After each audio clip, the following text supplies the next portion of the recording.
સેવાનો પ્રકાર સૌથી પહેલા ઘરના બધા બ્રહ્મ સંબંધી હોય, એટલે હવે એક કોઈ ઘરમાં રાહ ના જોતા કે મોટો થાય ને સમજનો થાય બધું સમજી જાય.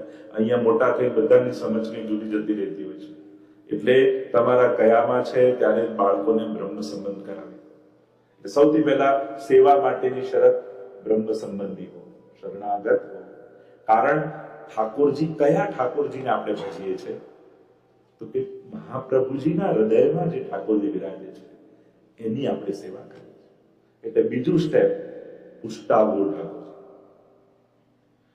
પુષ્ટાવવું એટલે શું? જેમ મર્યાદામાં પ્રાણ પ્રતિષ્ઠા શબ્દ કહીએ છીએ કે પ્રભુના, કારણ કે એ તો કણકણમાં ઠાકોરજી છે, પણ પ્રભુ આપણી સેવા અંગીકાર કરશે એવા સંકલ્પ સાથે સ્વરૂપમાં બિરાજમાન થાય એને કેવું પુષ્ટાવવું. એટલે વલ્લભકુલ પાસે લઈ જઈ એમને પુષ્ટાવી અને પછી સેવા ધર્મમાં બતાવી. ઘણા લોકો કે પુષ્ટાઈ જઈએ તો બંધાઈ જઈએ, કરવું પડે, આમ કરવું પડે. તો બધાના રસ્તા છે. તમારી કોઈ પણ વિપરીત સંજોગ હોય એની આજ્ઞા વલ્લભકુલ પાસે બેસો અને પર્સનલી આજ્ઞા લો. દરેકના રસ્તા છે, દરેક માટે પોતપોતાના પરિસ્થિતિ પ્રમાણેની આજ્ઞાઓ છે. એટલે એવું કાંઈ નથી કે ફલાણા બેન કરે છે એવું તો મારાથી નહીં જ થાય, તો એવું કરવાની જરૂર નથી. આ સૌથી મોટી મૂંઝવણ એકબીજાને જોઈને થાય છે. એટલે સૌથી પહેલા ઠાકોરજી માટે સીધા વલ્લભકુલ પાસે જાઓ, એમની પાસે બેસો, વાત કરો અને આવા સંજોગો મારા ઘરમાં છે, હું કઈ રીતે સેવા કરી શકું અને એની આજ્ઞા. એટલે પુષ્ટાવા બીજું સ્ટેપ.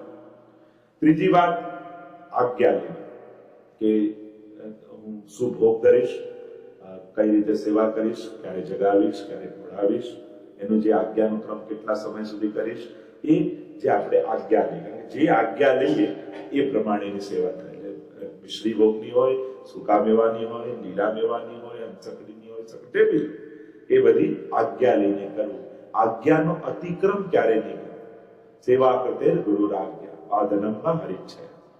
કારણ કે મૂળ પ્રમાણે સેવા નથી થતી, આજ્ઞા પ્રમાણે સેવા થાય. આપણે તો મનનો શું ભરોસો, આજે 56 ભોગ કરો, પછી અઠવાડિયું થાય કે હમણાં જગાવવા જ નથી રહેવાતું. આ મન તો આવું જ છે. મન તો શું, મન તો રોજ નવી તરંગો જાગે. તો એટલા માટે પ્રભુને મનના ભરોસે મૂક્યા ને તો એ ક્યાંય મૂકી આવશે. અને એટલા માટે આજ્ઞાના ભરોસે રાખો કે આપણે એ પ્રમાણે આજ્ઞા લીધી હોય. એટલે બીજાનું જોઈને એકદમ તો પેલા અનુકૂળ કરો, લાવ હું કરી નાખું, એવું નહીં કરો. એટલે ઠાકોરજી રમકડું નથી કે આપણા મનની ઈચ્છા પ્રમાણે દોડ્યા કરે. તમે આજ્ઞા લો, વાત કરો અને વાત કરી અને તો આજ્ઞા પ્રમાણે લઈ અને જે રીતે દૂધઘરની, અંસકડીની, સકડીની, જે પ્રમાણે તમે આજ્ઞા લો કે કઈ રીતે જગાવવું, કઈ રીતે ભોગ ધરવા, કઈ રીતે પહોંચાડવા, આ બધાનો આજ્ઞા પ્રમાણે વિવેક કરો. એટલે કોઈ પણ મનોકલ્પિત રીતે, ભગવદ્ ગીતામાં ભગવાન સ્પષ્ટ તસ્માત શાસ્ત્ર પ્રમાણમ તે કાર્ય કય ય શાસ્ત્ર વિધિવત સૃજ્ય વર્તતે કામ. મનોકલ્પિત રીતે જે કરે છે એ નથી સિદ્ધિને પામતો, નથી ફલને પામતો, નથી મોક્ષને પામતો. અને એટલા માટે મનોકલ્પિત નહીં કરે કે મારા મનમાં આમ આવ્યું, મને આમ થયું, મને આમ થયું. આવું આપણા મનના જે તરંગો આવે એ પ્રમાણે નહીં થયું, આજ્ઞા પ્રમાણે. તો સેવા મહાપ્રભુજીની આજ્ઞા છે 16 ગ્રંથમાં. કૃષ્ણ સેવા સદા કાર્ય માનસી સા કરા. ભગવત સેવા કરવી એ સર્વ વૈષ્ણવની કરતા. આપણી તકલીફ શું છે? ફલાણું કરી આવીશું, અહીંયા કંકુ ચડાવી આવીશું, અહીંયા તેલ ચડાવીએ, અહીંયા બહુ ચડાવીએ, અહીંયા આ કરી આવીએ, પેલું કરાવીએ, ક્યાં ફાફા મારીએ. પણ સીધું ઠાકોરજીને ભજો એમ કેવું એ ન કરીએ. સીધું સરળ આજે લોકોને ગમતું નથી, તો નાનું લાગે છે. એક વાત સમજી લો, ભગવાન સિવાય આપણો ઉદ્ધાર નથી. સીધી પ્રભુની ભક્તિ દ્વારા આપણું કલ્યાણ છે. આટલું સીધું સરળ આપણને સમજમાં નથી આવતું. અને લોકો એવી શોર્ટકટો બતાવે, પછી છેતરાઈ જઈએ, પછી આમ થાય, પેલા આમ કરી લીધું, પેલા હાથના લઈ ગયા, પેલા નામ થયું. શું કરવા? સીધી સરળ કલયુગમાં મહાપ્રભુજી વાત કરી કે પ્રભુની ભક્તિ દ્વારા આપણું કલ્યાણ છે. તો બસ સીધી ઠાકોરજીની ભક્તિ કરો. ક્યાં ભટકવાની, ફાફા મારવાની, શોર્ટકટ ગોતવાની કઈ જરૂર જ નથી. તમે શાસ્ત્ર વાંચો અને સીધી ભક્તિ કરો. સીધી સરળ વાત છે. એટલે મહાપ્રભુજી ક્યાંય કોઈ આડી અવળી વાતોમાં પડ્યા કરવા કરતા સીધું જ કે કૃષ્ણ સેવા સદા કાર્ય. પ્રભુની સેવા એ જ સદા કાર્ય. ભક્તિ આપણે કઈ ભજન, ભજ ધાતુ ભજ સેવાયા, ભક્તિનો અર્થ પણ સેવા જ થાય છે. સંસ્કૃતમાં તમે એનું ડેફિનેશન કરો તો ભજ સેવાયામ, ભજ ધાતુનો અર્થ સેવા જ છે, સેવા કરવી. તો સેવાના હવે અનેક પક્ષો આપણે જોઈએ. પુષ્ટિમાર્ગનો મૂળ સિદ્ધાંત ભગવત સેવા, દરેકના ઘરે પ્રભુ બિરાજે, યથાશક્તિ સેવા કરે, યથા અનુકૂળતા પ્રમાણે સેવા કરે, આજ્ઞા લઈને કરે, ઉષ્ટાવીને કરે, બ્રહ્મ સંબંધ લઈને કરે. આ મૂળ બેઝિક વાત. સેવા શું છે, શા માટે, કઈ રીતે, એની ચર્ચામાં જોવા. દરેક સંપ્રદાયની એક વિશેષ પ્રકારની ભક્તિ હોય છે અને એક વિશેષ પ્રકારના ફળ પ્રાપ્તિનો એક યોગ્ય એક દિશામાં પ્રયાસ એને સંપ્રદાય કહેવાય. સમ્યક પ્રદાય, જે પરંપરાથી આવતું હોય અને યોગ્ય દિશામાં. આપણે ત્યાં આપણે બધા મૂળભૂત કૃષ્ણ ભક્તો છે અને કૃષ્ણ ભક્તિમાં સર્વોપરી ભક્ત કોઈ હોય તે ગોપીજન છે, વ્રજ ભક્તો છે. કૃષ્ણ ભક્તિમાં તમે અનેક પ્રકારની ભક્તિ જોશો, અનેક પ્રકારના ભક્તો કૃષ્ણ ચરિત્રમાં જોશો. એમાં વિદુર પણ આવે, નારદ પણ આવે, પ્રહલાદ પણ આવે, નંદ બાબા, યશોદાજી, વ્રજ ભક્તો, તમે આખા પાંડવો, તમે દ્વારિકામાં જાઓ, અષ્ટપટરાણીઓ, ઘણી બધી તમે આખા કૃષ્ણ જીવનના પહેલુઓ જુઓ તે કૃષ્ણ ભક્તિમાં અનેક ભક્તો છે. એમાં સર્વોપરી ભક્ત વ્રજ ભક્તો છે. નારદજીએ ભક્તિ સૂત્રો આપે છે. આપણે બધા કૃષ્ણ પ્રેમી લોકો છે, કૃષ્ણ ભક્તો છે. વૈષ્ણવ એટલે કૃષ્ણ ભક્ત. ઘણા લોકો કે બ્રહ્મ સંબંધ લીધા પછી આ કરાય, પેલું ભજાય, આ કરાય, પેલું બનાય. જેને કૃષ્ણ ભક્તિ કરવી છે એ વૈષ્ણવ, એ બ્રહ્મ સંબંધ લઈને ઠાકોરજીની ભક્તિમાં આગળ વધે છે. આદર સન્માન તો બધાનું છે, સત્કાર તો જીવ માત્રનો છે, પણ આપણું મૂળ લક્ષ્ય કૃષ્ણ છે, કૃષ્ણ તત્વ છે, એ આનંદ તત્વ છે, રસ તત્વ છે. અને એની ભક્તિ કઈ રીતે કરવી તો નારદજી ભક્તિ સૂત્રો આપ્યા છે. અને એમાં એક બહુ સુંદર વાત એમણે કરી કે કેવી રીતે ભક્તિ કરશો. બહુ વિધિ વિધાન તો બતાવ્યો છે. એટલે કહું યથા વ્રજ ગોપિકા નામ. નારદજી ભક્તિ સૂત્રમાં કહ્યું કે ભક્તિ કઈ રીતે કરવી તો કે જેવી ગોપીજનોએ ભક્તિ કરી. તો બહુ સિદ્ધાંતો ન વાંચી શકતા હોય, બહુ ગ્રંથો પુસ્તકો વાંચી ન શકતા હોય તો પછી આ પંથને કેમ પામી શકાય? તો યક્ષ પ્રશ્ન જયારે મહાભારતમાં આવ્યો ત્યારે બહુ સુંદર પ્રશ્ન કર્યો યક્ષે, કિમ પંથ, પંથ કોને કહેવાય? ત્યારે યુધિષ્ઠિરે બહુ સુંદર ઉત્તર આપ્યો કે મહાજનો યેન ગતા સપંથા. મહાજનો, મહાપુરુષો જે પંથ પર ચાલ્યા હોય એની પાછળ પાછળ જવું એ જ પંથ છે. તો વ્રજ ભક્તો જે પંથ પર ચાલ્યા એને ડગલે ડગલે પાછળ જાઓ. હમે રાસ્તોं की जरूरत नहीं है, हमें तेरे पैरों के निशान मिल चुके. અમને રસ્તાની ખબર નથી, પણ હા અમને મહાપ્રભુજી અને ગોપીજનોની ચરણની ડગલીઓ પડેલી દેખાય છે. અને એ પગલીઓને પાછળ પાછળ જતા જતા અમને ચોક્કસ એ વ્રજેશ મળી જશે, એ કૃષ્ણ મળી જશે એવો ભરોસો છે. એટલે આપણી પાસે સાધન બળ નથી, પણ આશ્રય બળ છે. આપણે જેનો આશ્રય લીધો છે શ્રી વલ્લભ સાક્ષાત સ્વામીજી સ્વરૂપ છે, વ્રજ ભક્તો, કે જેના માટે નારદજી કહે યથા વ્રજ ગોપિકા નામ.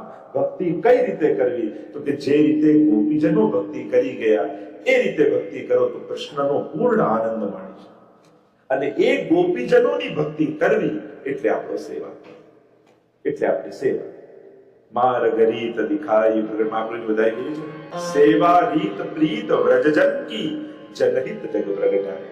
મહાપ્રભુ શેના માટે ભૂતલ પર પધાર્યા કે સેવા બે વસ્તુ આપે, રીત અને પ્રીત. વ્રજજન કી જનહિત, આ પોતાના નિજજનો છે ને એના હિત પ્રગટાય. લીલા હોતી જૂની ના કરે, લીલા હોતી જૂની જોબે શ્રી વલ્લભ પ્રગટ ન હોતે વસુધા. કે મહાપ્રભુજી પ્રગટ ન થયો તો આ બધી લીલાઓ વિસરાઈ જાય. પણ મહાપ્રભુજીની કૃપાથી જે લીલાઓ બ્રજમાં થઈ હતી આજે દરેક વૈષ્ણવના ઘરે ઘરે થવા લાગી. કેટલી મોટી કૃપા મહાપ્રભુજી કરી. તો લીલા હોતી જૂની એ તો ભૂલાઈ જાય જોબે વલ્લભ પ્રગટ. કારણ મહાપ્રભુ પ્રગટ થઈને શું કર્યું? સેવા રીત પ્રીત વ્રજજન કી જનહિત જગ પ્રગટાય. પૂજા માર્ગ તો હતો કે આમ આહવાન કરો, ધૂપ દીપ કરો, નૈવેદ્ય ધરો, પરિક્રમા કરો, બધી પૂજાના વિધાન 16 પ્રકારની પૂજા હોય, યા પંચોપચાર 5 પ્રકારના સ્ટેપ હોય, યા 16 સ્ટેપથી પૂજા થાય. તો પૂજા હતી, સેવા માર્ગ હતો. કે જે વ્રજભક્તોએ વ્રજમાં ઠાકોરજીની જે રીતે સેવા કરી એ રીત શ્રી મહાપ્રભુજી આપણને આપી છે સેવા. એટલે સેવા એટલે ઠાકોરજીનું વ્રજમાં ડેલી રૂટીન. જ્યારે ઠાકોરજી જાગે એટલે મંગળા અને છેક ઓઢી જાય એટલે શયન. સવારથી રાત સુધી પ્રભુજી લીલા કરે અને એ સમયે વ્રજભક્તો પ્રભુને જે જે રીતે લાલ લડાવે એનું ઘરમાં અનુકરણ કરવું, એનું નામ સેવા. મહાજનો યેન ગતા સપંથા. આપણે ગોપીજનો જેવા મહાન નથી કે આ કરી શકીએ, પણ મહાપ્રભુજીએ બ્રહ્મ સંબંધ કરાવી અને પોતે આપણને ગોપીજનો જેવો અધિકાર આપ્યો છે. મહાપ્રભુજી અધિકારનું દાન કરે છે ને, તો કયો અધિકાર આપ્યો કે આ રીતે લાલ લડાવવાનો આપણો રાઈટ અધિકાર બિલકુલ નથી કે આપણે એને જગાઈએ, ભોગ કરીએ, નવડાવીએ, પોડાઈએ. આ તો ગોપીજનોનો અધિકાર છે.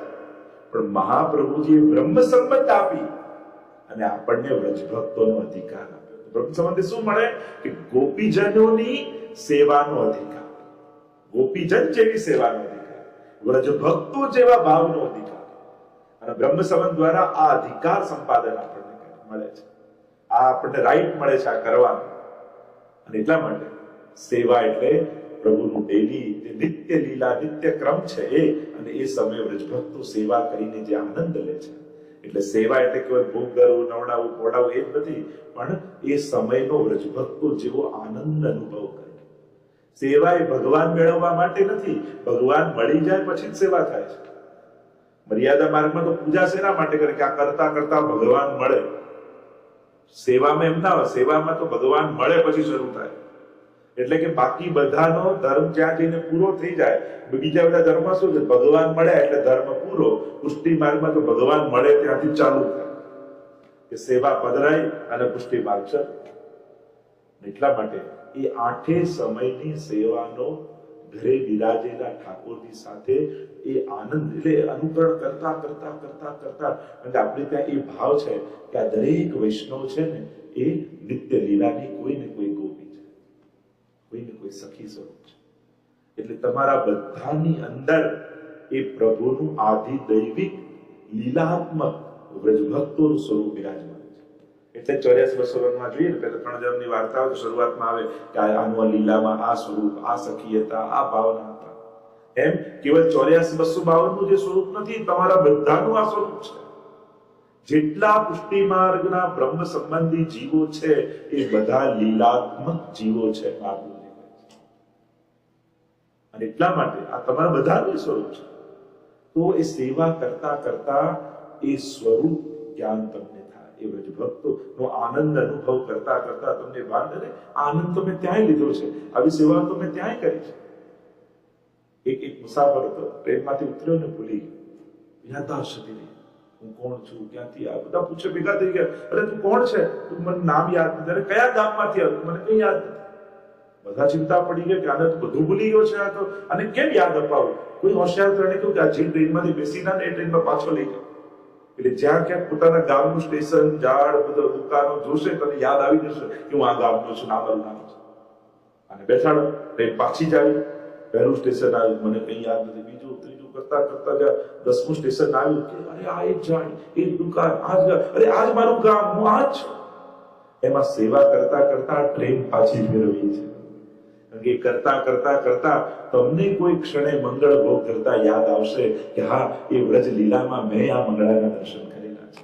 અરે શૃંગાર કરતા ક્યાંક તમને ભાન આવશે કે હા, આ કોમલ શ્રીહસ્તનો મેં ત્યાં સ્પર્શ કરેલો છે. ક્યાંક શયન કરાવતા તમને ભાન આવશે કે ઠાકોર જયારે ગૌચારણ કરીને પધારતા ત્યારે ગૌચારણના દર્શન મેં ક્યાં કરેલા છે. તો આમ એ લીલા ભાવ કરતા કરતા કરતા એ નિજ સ્વરૂપનું ભાન તમને થાય. તો એ ક્ષણે જે વ્રજભક્તોને ત્યાં વ્રજલીલામાં પ્રભુએ જે આનંદ આપ્યો, એ આનંદનો અનુભવ તમને ઘરે બેઠા ઠાકોરજીની સન્મુખ અનુભવ થઈ જાય સેવા કરતા કરતા. તો એ વ્રજભક્તોના આનંદને અનુભવ કરવો એ જ સેવાનું પરમ ફળ છે. ભગવાન મેળવવા એ ફળ નથી, પણ વ્રજભક્ત બનવું એ ફળ છે, ગોપી બનવું એ ફળ છે.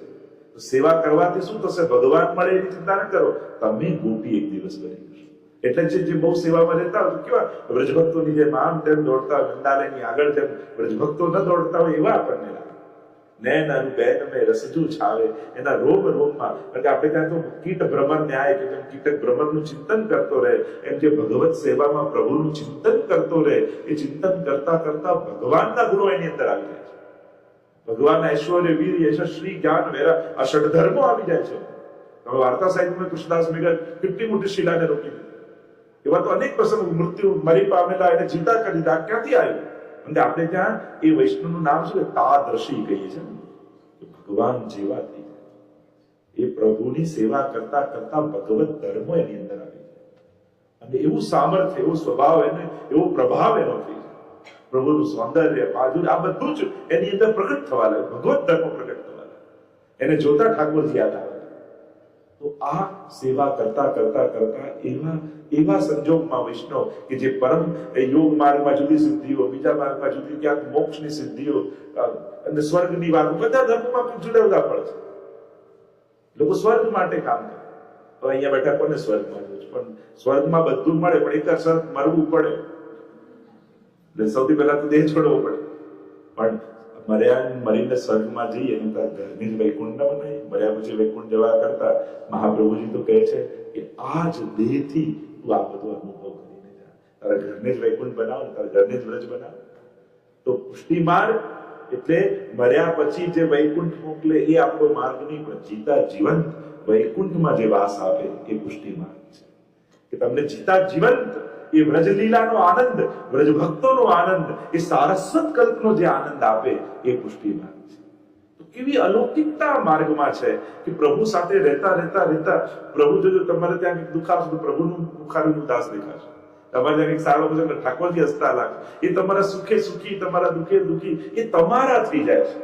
મર્યાદા માર્ગમાં ભક્તે ભગવાનના થવું પડે છે. પુષ્ટિ માર્ગમાં ભગવાન ભક્તનો થઈ જાય છે. વાર્તા પ્રસંગોમાં તો અનેક પ્રસંગો જો વાત કરું તો કેટલા પ્રસંગો આવે છે કે ઠાકોરજી એ જીવ માટે ક્ષત્રાણી રડતા હતા એને બનાવવા. એવા તો અનેક પ્રસંગો છે કે જ્યાં પ્રભુ ભક્તથી બંધાઈ જાય છે, પ્રભુ ભક્તને આધીન થઈ જાય છે, પરસ્પરનો નિરોધ થાય, ભક્ત ભગવાનનો અને ભગવાન ભક્તનો. આવી આત્મીયતા, આટલી નિકટતા તમને બીજી દુનિયામાં ક્યાંય જોવાની.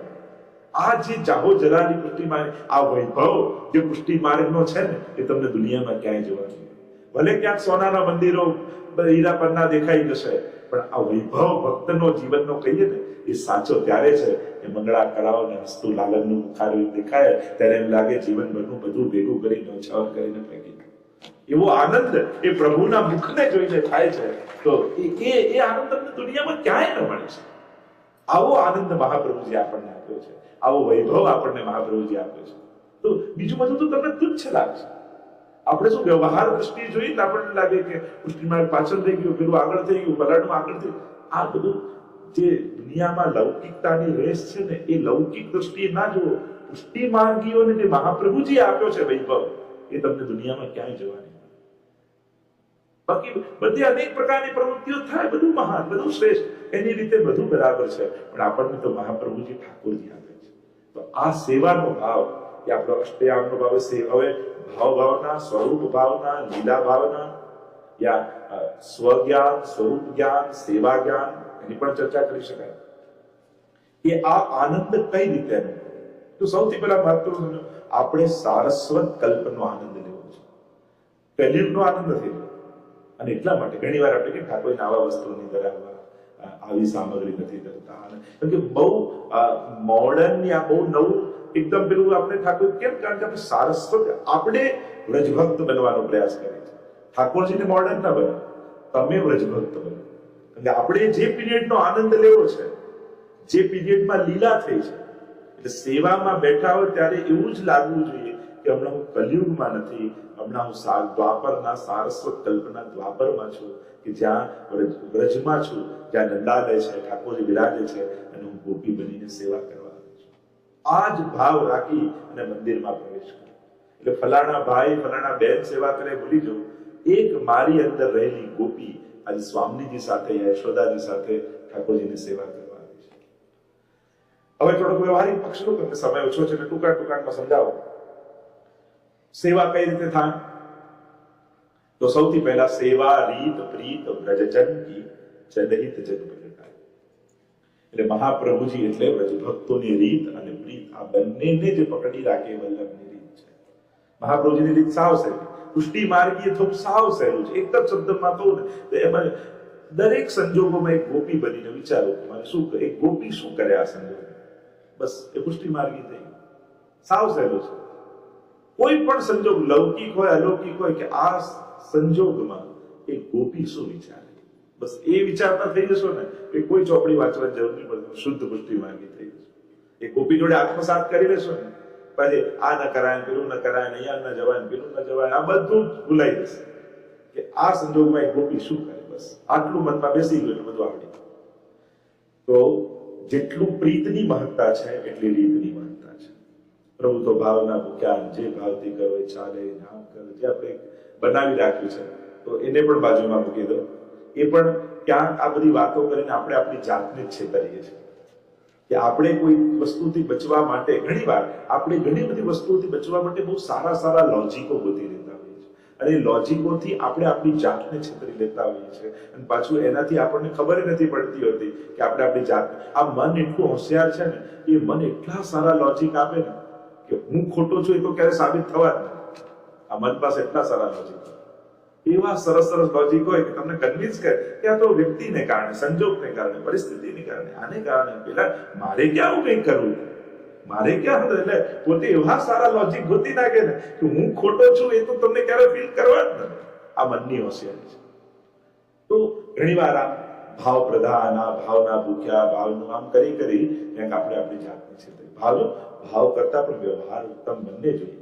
તમે કોઈ મહેમાન ઘરમાં આવ્યા, તમને એના માટે બહુ પ્રેમ હોય, એના માટે એટલા સારા પેંડા બનાવીને રાખ્યા હોય, પણ એને ભારે ડાયાબિટીસ રહેતું હોય કે મારું દિલ ચોખ્ખુતા માટે મને બહુ ભાવ છે, આ તો ખાવું જ પડશે, તાર સારું કહેવાય ખરા, અને તમે ખવડાવો કેમ? તમારું દિલ તો બહુ ચોખ્ખું હતું, તમારો ભાવ તો બહુ પવિત્ર હતો, એટલો સાચો પ્રેમ હતો તમને, એના માટે બહુ પ્રેમ હતો.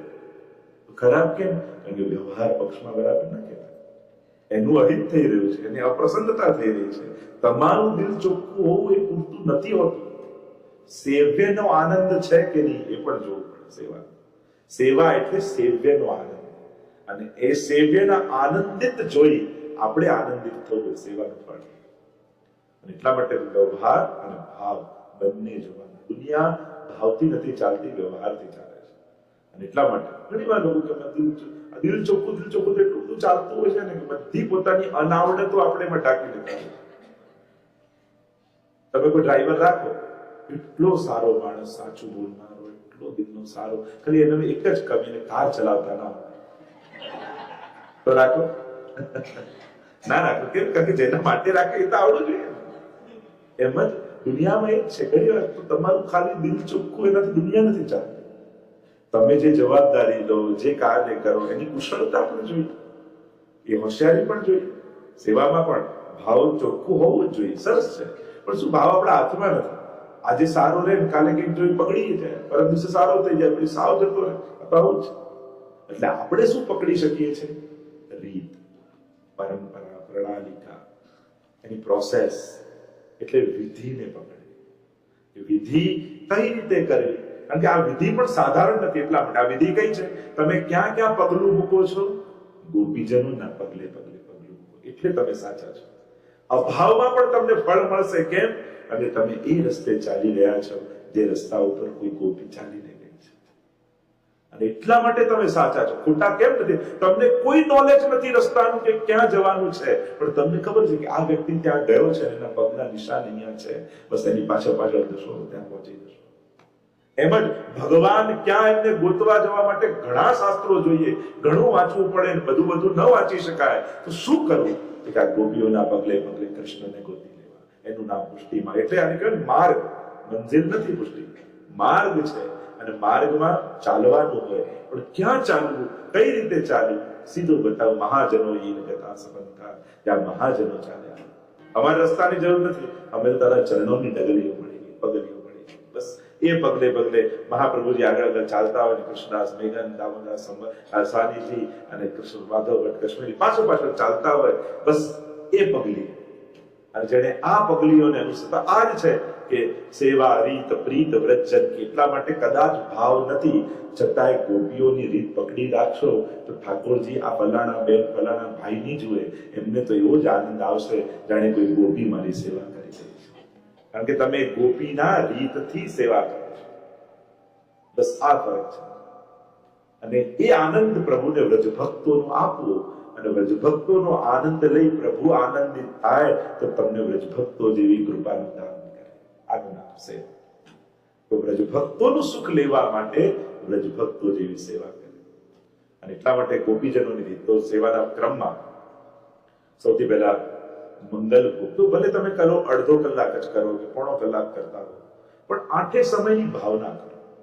કકડે કકડે કકડે બધી ભાવના કરો, અને જેટલો ભોગ એટલો જ સમય ધરી રાખવાનો. ચોપડીમાં લખ્યું કે એક ઘડી ભોગ ધરો 24 મિનિટ, ધરીવા એટલે કટોરી મિશ્રી ઠાકોરજી આરોગી ક્યારના બેઠા હોય ક્યારે અસર આવે, તો એ પણ ઉત્તમ નહીં. જેટલો ભોગ એટલો સમય, તો જેટલી આપણે ધરીએ છીએ ક્રમ માત્રા એટલો જ સમય રાખો. તો સૌથી પહેલા જેમ કમથી કમ વૈષ્ણવ જેમ મંગલાની ભાવના કરે, શૃંગાર, રાજભોગ અને શયન, આ ચાર ભાવ જરૂર કરે. બધા અડધો કલાક પોણો કલાક તમારી સેવા. તો એ સેવાના ક્રમમાં, કારણ કે હવેલીનો આખો ક્રમ, યા મર્યાદી વૈષ્ણવનો ક્રમ, યા સખડી ગોરધરના ક્રમ, અષ્ટયામનો જે ભાવ છે એનો તો આખો વિસ્તારનો ઘણો બધો ભાવ છે. આપણે ત્યાં બે ક્રમ છે સેવાના, એક નિત્ય લીલા અને એક વર્ષોત્સવની સેવાનો.